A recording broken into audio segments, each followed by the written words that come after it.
Sunday காலையில ரிலாக்ஸா தொண்டையில வலிக்கிட்டு போற மாதிரி நெய் பொங்கல் செஞ்சு சாப்பிட்டா எவ்வளோ நல்லா இருக்கும். இன்னைக்கு நெய் பொங்கல் எப்படி பண்ணலான்னு பார்க்கலாம். 1/2 கப் பாசிப்பருப்பை வாசனை வர அளவுக்கு வறுத்து எடுத்துக்கோங்க. கலர் மாற வேண்டாம். 1 கப் பச்சரிசி இதோட சேர்த்து நல்லா கழுவிட்டு 6 கப் தண்ணி சேர்த்துக்கோங்க. தேவையான அளவு உப்பு சேர்த்து ஒரு விசில் வரையுமே சிம்ல ஒரு 4 நிமிஷம் வச்சுட்டு கேஸ் ஆஃப் பண்ணிருங்க. ப்ரெஷர் எல்லாம் ரிலீஸ் ஆனதுக்கு அப்புறமா சூடா இருக்கும் போதே சாதத்தை ஒரு வாட்டி கிளறி எடுத்துக்கோங்க. லைட்டா அந்த அளவு கிளறினதுக்கு அப்புறமா தாளிக்க ஆரம்பிச்சிடலாம். 3 டேபிள் ஸ்பூன் நெய் சேர்த்துட்டு 2 டீஸ்பூன் எண்ணெய் சேர்த்துக்கோங்க.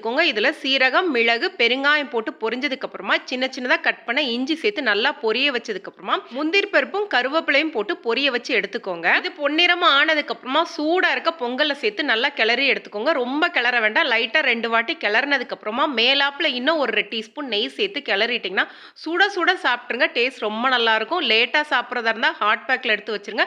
அப்படியே உங்களுக்கு பொங்கல் இதே கன்சிஸ்டன்சில இருக்கும். நான் இன்னைக்கு யூஸ் பண்ணியிருக்கிற பிராஸ் டின்னர் செட் பார்த்தீங்கன்னா ஹித்தா வெல்னஸ் பேஜ்ல இருந்து தான் வாங்கியிருக்கிறேன். இவங்க பித்தளை பாத்திரம்லாம் ஓன் மேனுஃபேக்சரிங் பண்றனால பிரீமியம் குவாலிட்டியாவும் பெஸ்ட் பிரைஸ்லையும் கொடுத்துக்கிட்டு இருக்காங்கங்க. நம்ம ரெகுலரா வீட்டுக்கு யூஸ் பண்ற எல்லா விதமான பித்தளை பாத்திரங்களும் இவங்க கிட்ட இருக்குதுங்க. உங்களுக்கு விருப்பத்துக்கு ஏற்ற மாதிரி கஸ்டமைஸும் பண்ணி தராங்க. அதே மாதிரி உங்க நேம் போட்டு பிரிண்ட் வேணும்னாலும் பிரிண்ட் பண்ணி கொடுக்குறாங்க. ரிட்டர்ன் கிஃப்ட்டுக்கு இவங்ககிட்ட நிறைய ஆப்ஷன் இருக்குதுங்க.